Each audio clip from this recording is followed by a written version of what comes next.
I'm quite honored to be a part of this service that is focusing on Mental Health Awareness Sunday. And I'm particularly honored to be able to share with you an integrated understanding that I have come to from my own personal journey, from a diagnosable mental illness, and from working with my clients for over 20 years as a licensed marriage and family therapist. I'm not exceptional, and I'm not unique. I'm quite ordinary, and the description of my journey can be found in mental health, psychiatric, counseling, and nursing texts, plus the public publication of memoirs and TV talk shows that began in the mid-1980s brought to light a lot of mental health issues that were never ever publicly spoken about before. I am here to say that there is no stigma nor shame to having a mental health challenge or a mental health illness with which one has to learn to live and manage to live a productive life. I describe those stages of healing, whatever the diagnosis, whatever the particular challenge, or what makes it happen. I describe them as 3 stages: surviving, moving to striving, moving to thriving.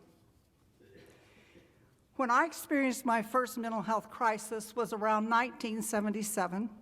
I was about 30 years old, married to Max for 8 years, and we had a son that was about 4. I was working full-time as a nursing supervisor in a large Midwest hospital. I did not know I was mentally ill. What I did know was that I experienced deep psychological pain, a sadness that I could not shed, despite having a caring husband, a beautiful child, and a successful career in nursing. None of it made sense to me about what I was living in, but what I felt inside. I had nightmares. I was hypervigilant about our son's safety. I had angry outbursts at very ordinary, everyday events. But thank goodness I had enough social training to know I didn't do that at church or at work or in public. But woe be what happened at home if I got triggered. What I learned was what I was experiencing was the post-traumatic stress disorder, commonly called PTSD in our culture today, and severe depression. But I didn't have any language for it then. I had suicidal thoughts, and I had plans to make it happen. One night, I went out with the intention to complete a plan of suicide. I was deeply depressed, and I felt trapped with no way out. I am here today because I asked for help. I am here today because I was believed.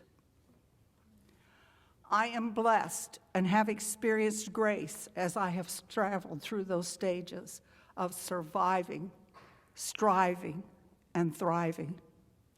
It doesn't matter the diagnosis, and it doesn't matter that it had to be a traumatic event that created it, or one that happened later in life, or one that physiologically changes in your body. Whether it be situational depression, emotions you least expect after a major medical emergency and you find yourself depressed and anxious and that's not me and what's happening to me.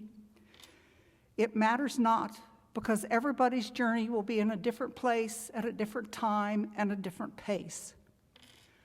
What I want you to know is that asking for help and finding somebody that believes you is the key to stepping out of surviving into striving. The only history that I think is pertinent for you to know about me, to understand that my PTSD did not appear out of the blue. It did not just randomly get dumped in my lap. I grew up in a home with domestic violence. There was emotional and physical abuse of my mother, my 2 siblings, and myself. I was the oldest child, and I also experienced sexual abuse from the age of 8 to 18 years of age. My mental illness was the result of childhood trauma. Typical of any child experiencing abuse, I reasoned that I caused it all. I was a bad girl. I was told so. I was told I never deserved the love I was getting. But there were saving graces everywhere. For me, those saving graces were my grandparents, and aunt and uncle, school teachers, and my church. And God was in the midst of all of it. My mother saw to it that her children got every chance they could in church or school to advance, learn, take lessons, because church and school were the only two public places I was allowed to attend because of a controlling, abusive stepfather. When I was a child and a teenager, there were no public words for what I was experiencing. Nobody knew to ask questions about why I arrived with red-rimmed eyes or felt sad and hung my head. Nobody knew to say, "What's going on?"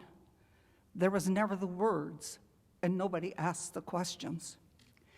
In this stage of surviving, I quickly responded to praise, as children do. And I found that as I responded to praise, I formed goals of excellence, high standards, and performance. I found success in school and academia, began to play for the piano at church and sing in choirs and accompany other people for weddings, etc. What happened there was I was developing a public self that I later transferred to a professional self. Now that's very important to know, because that means there was not a true self happening. It was all the shoulds, and what I was being told was what I was functioning out of.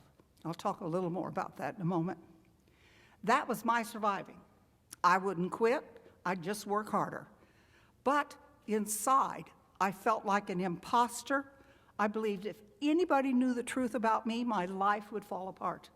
I believed if I said it out loud, that I would literally go crazy. It felt like something that was unmanageable. My husband would leave me. I wouldn't be able to hold a job. We now know that this constant state of the mind running and creating chaos is called psych-ache. P-S-Y-C-H-A-C-H-E. It's a word that describes how the mind runs in circles, always hypervigilant, always over-prepared, overachieving. And when I got quiet, my soul hurt, and sometimes my heart literally hurt. Any mind, for any reason of a mental health challenge, that experiences psych-ache is always planning a way out if things get bad enough. That's called survival instinct. That's a pretty normal design in our DNA. If I couldn't take it anymore, I'd get out one way or another. That psych-ache is exactly the same kind of mental anguish or torment that people with a sudden mental health challenge or who live with a chronic mental health illness to manage can experience. And the thing that I think I've learned that we need to know in that experience is they are doing the best they can do. And all their behavior is purposeful. It has a reason for them, even if I couldn't see it. It has a reason. It makes sense to them out of the construct of that craziness that's running in that psych-ache. While in a surviving, in doing the best I could do, I found a way to make it work. And some might have thought, she's not functioning well. She's pretty hyperactive. She's pretty overextended. She's pretty overachieving. Well, they were right. I was. But they didn't know the underlying causes. The gift you can give of listening, being supportive, and offering a resource to get them help or to go with them to get the help is the door and the window where they can step from surviving and edge into striving, where they can learn to begin to heal and grab hold of hope and begin to design a different world. When a person reaches for help, I do believe firmly it is the most courageous step they will ever take in their life. It is the hardest thing to do in this world, to say, I need help, I can't do this alone, or I don't know how to do this. That is courage, raw courage. I called Max one day at church in his office, and I said, I need you to come home immediately. I think I'm losing my mind. It is running amok. Eric is here, he's 3. I don't think I can keep him safe. I don't think I can take care of him. And my mind is absolutely going crazy. He came home immediately. As I told him, the very first person I ever revealed to that I was abused as a child and that I had caused it and that I had never been truthful with him in my life about who I really was, he gently took me in his arms and said, I believe you. And I think he said it several times. Then he reassured me over and over that I was not crazy and that tomorrow he would call a counselor he knew and he would go with me to the appointment and I would get help. I remember sitting in that therapy session thinking, after this guy hears my story, he's going to have me in Fulton Mental State Hospital in Fulton, Missouri by the end of the day. And I really thought that's what would take place. But that wasn't what John said. John said, I believe you. I am sorry that this happened to you, and you did not cause it nor deserve it. I collapsed into tears of relief. In that moment, I stepped further into that striving stage. And for several weeks, I held on to Max and John's hope because they were holding it until I could grasp it and grab a hold and keep going the journey on my own. I will be frank. It was a long, hard, and painful journey, and I won't sugarcoat it. But I will tell you that in that stage of striving, there were deep joys I had never felt before in my life because I was numb. There were deep, painful memories to work through and an adjustment of my childhood thinking and about what reality was and wasn't and what it did and didn't happen. A competent therapist, loving husband, and my sister who believed me were instrumental in my continued staying in therapy. In striving, I was on my journey to find my true self. Remember I told you I had a public self that I transferred to a professional self? This was my journey to find the real K, to find the true self, all with a capital T and a capital S. I had to find out how to listen to my inner voice, to trust myself and be in touch with my soul. I had to deconstruct a lot of lies I was told about who I was, and I had to deconstruct my faith and decide who and what God was. It was a very complex journey, but it is a manageable journey. It's a doable journey, and you can do this one hard thing. I'm not the only one who's done it. Thousands have done it. And thank goodness we have the resources and competent trainers and therapists to help people heal from all kinds of mental health issues today. As I grew stronger in listening to Kay, my personal confidence began to grow. I no longer felt like an imposter, nor did I blame myself for my depression or my symptoms. And I didn't blame myself for abuse. And the big step was my abuse didn't define me anymore. It was one experience in life of many that I would have, but it wasn't who I was. The more healing that occurred, the symptoms decreased. I slept without nightmares, hypervigilance, and reactionary responses stopped. And I realized, I'm shifting into a different stage. This isn't just striving anymore. This is called thriving. This is different. This is being alive and awake. I describe thriving that third stage of healing is when a person manages self-care and manages their daily life responsibilities with an even emotional balance with the normal bumps and boggles on the way of a day without being thrown off guard or thrown into despair. Old thoughts and memories no longer triggered pain. They would come, go, they didn't disrupt me anymore, and it did not stop me from moving forward with personal life goals and making a meaningful life. Now, after an intense therapy experience, I'm like every other human being in this room, life kept happening. I've had 2 other depressive experiences. One was a time when I was critically ill, and I had to leave my profession 6 years earlier than I planned because I could no longer work. The second one was a family crisis that brought a lot of deep pain, and I had to learn to adapt, accept it, and learn to thrive and keep moving forward. I remain on a low dose of an antidepressant, and I will for the rest of my life, and there may be times I have to increase it, depending on what has happened or is happening to me, because my body, dealing with a chronic muscle disease and a life of an over-adrenalized system, doesn't manage or make dopamine or serotonin or use it very effectively. But that's a norm for me.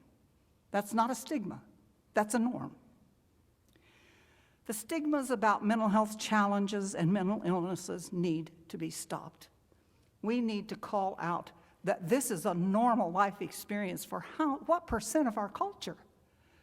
And after COVID, the statistics tell us there's a lot more of this going on now than there ever was, and that our youth and our children are at risk like never before of mental health illnesses, and the suicide rates are climbing.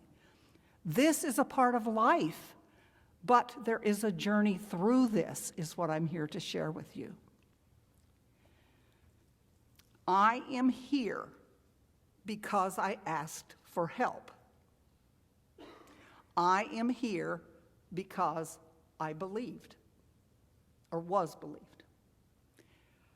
Look what love did to me. Look what God's grace, people who believed me and heard me and supported, did to me. Look what it did. I want to close with a poem I wrote in 2015 during that second deep depressive later life experience. I was struggling with the pain of the loss of the family situation, and I couldn't find the words. I knew I'd be okay because I'd been through something worse. I knew I had skills, I just had to lean back on them.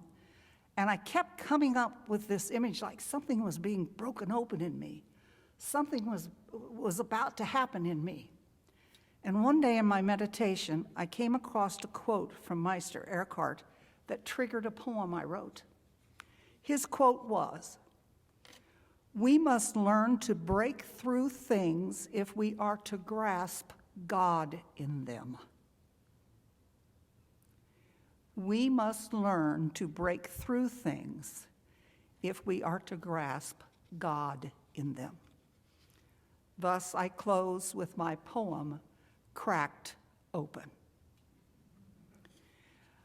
God's creatures know that to be cracked open is to receive sustenance, to breathe, to move onward.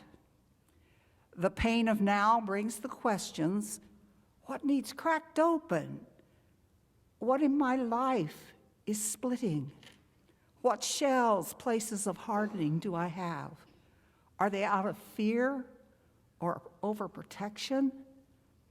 The courage to ride the waves, the currents, to not let the swells take me, to find my way to solid ground is part of being cracked open. I must learn to allow the cracking open to happen if I'm to find myself and God in what is happening. Thank you.